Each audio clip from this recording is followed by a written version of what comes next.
Керей Қабанбай. Қайтқан кек тым құтырынып кетті. Көз жасын көл қылып жыламаған адам қалмады. Жан жағында иық тіресіп отырған іргелес көршілер жыл сайын өзен бойын жағалай қонған ауылдарды шауып, жылқыларын айдап әкете беретін әдет тапты. Құр кетсе жақсы ғой, жекелеген адамдарды өлтіріп, қорлайтынды шығарды. Сондай шапқыншылық кезінде қалмақтар жылқы күзетіп жүрген Ерасылдың сүйікті ағасы Есенбайды өлтірді. Жауыздар жігіттің қарнын жарып, шала жансар күйі айдалаға тастапты. Қайран ер ауылдан ел жиналып жеткенше, о дүниеге аттанып кеткен. Жанындай жақын адамы қанға боялып жатқанын көрген Ерасыл өгіздей өкіріп, үстіне қона кетті. Оны да ауылға келіп әкесінің қасына жерледі. Осы жолы Ерасылдың көкірегіне қан қатты. Дүниеде адам өз ажалынан көз жұмбай, басқаның зорлап, қорлағанынан өлгені қандай қиын еді. Оның үстіне шала жансар күйі айдалаға тастап кеткен қараш. Әкесінің құны қалды ма? Жұп-жуас жігітке қалай ғана көзі қиып айуандық жасады десеңші. Көп асқанға бір тосқан. Маңайдағылар қанға қан деп алғашында гөгейсігенмен, іштерінен жауға қыр көрсететін ешкімнің қарасы көрінбеді. Ерасылдың күте-күте төзімі таусылды. Бәрінен бұрын келер намысты айтсаңшы. Жанындай жақсы көретін бауырын өлтіріп қойып, өзінің тірі жүргені нағыз өлім емес пе? Қабырғасымен кеңесіп, көп ойланды. Оңы мен солын енді аңғара бастаған жас жігітке оңай ма?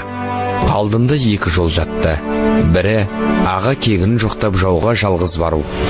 Екіншісі жоққа көніп, бәріне мойынсыну. Жас жігітті алғашқысы жеңді. Ағасынан жаны артық па? Қайткен күнде де Есенбайды жауыздықпен өлтірген қаншерді тауып, жазасын береді. Барар бағытын белгілеп алған. Таудың шығыс бауырында түстік жерде отырған қалмақтардың басшылары Өлже Жарғал мен Арсалаңды табу керек.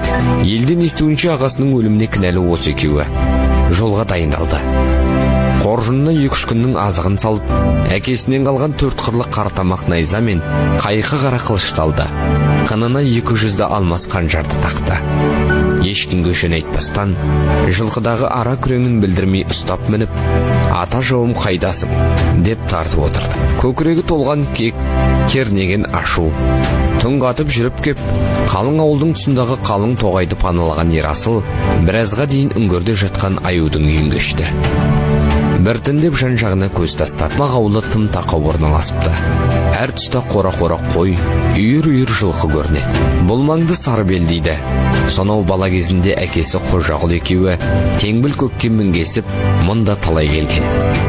Біздің қоныс дейтін әкесі. Сол бір уақыт келмеске кеткен сияқты. Ғажап мекен енді үрей ордасындай. Адесе бас салып, ағасы сияқты о дүниенің есігін бір-ақ аштырады.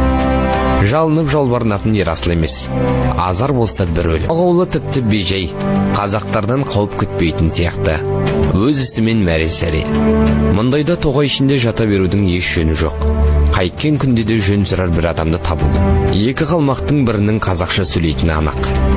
Ерасыл мал көздеген адам боп біраз ілгеріледі. Бір сайдың аузында ескі қыстау қоныс теуіпті. Сол маңда қалың өскен алабота мен қалақай бар екен. Бір топ түйе жайылып жүр. Қалының ішіне кіріп ет асым уақыт отырды. Тамақ ішіп әлденіп алды.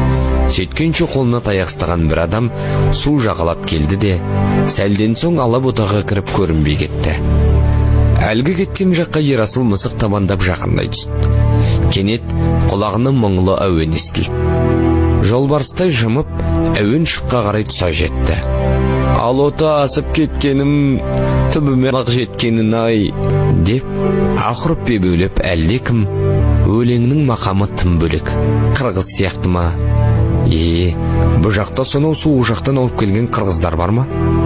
Әнді әсем салады деуші еді Есенбай ағасы. Бұл бейбаққа да қалмақтың таяғы өткен аусыра.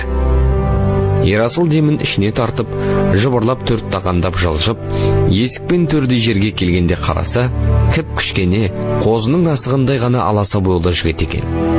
Енді қорқудың қажеті жоқ. Ерасыл орнынан атып тұрды. Бейтаныс анадай жерде жатқан таяғына ұмтылды. Бірақ Ерасыл бұрын жетіп, таяғын теуіп жіберді де, «Қорықпа, мен саған тиіспеймін», деді басын құнмен. «Жоқ іздеп жүрген адаммын».